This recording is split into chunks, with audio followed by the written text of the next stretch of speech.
میری کتاب حدیث پاک کی ایک کتاب آ گئی ہے المنہاج السوی.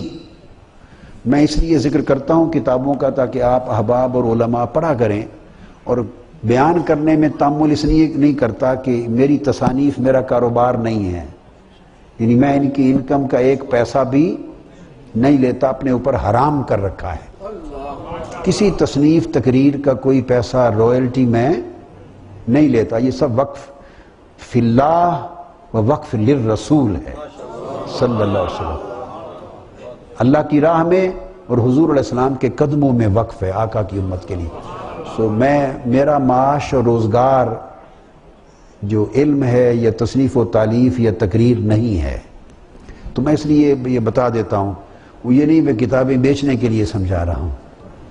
تو اس لیے یہ حدیث پاک کی کتاب المنہاج السوی علماء کرام کے پڑھنے کے لیے، اس کی دوسری جلد جلدی آ رہی ہے. یہ 700 سال کے بعد ہماری اسلام کی تاریخ میں حدیث پر ایک نئی جامع حدیث کی کتاب آئی ہے.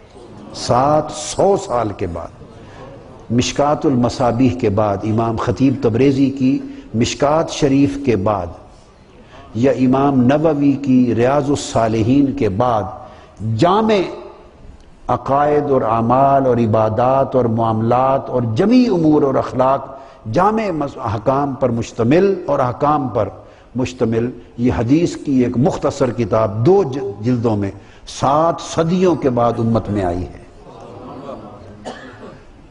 اس کے بعد جو اگلی کتاب آ رہی ہے میری، وہ 10,000 احادیث کا مجموعہ ہے. وہ صحاح ستہ جتنی احادیث میں نے ایک کتاب میں جمع کر دی، 10,000 احادیث.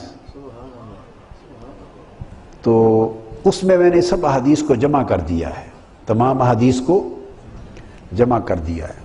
مگر یہ جو پہلی کتاب ہے یہ عبادات کے تمام مسائل مذہب امام اعظم کے مطابق صحاح ستہ سے ثابت کر دی ہیں میں،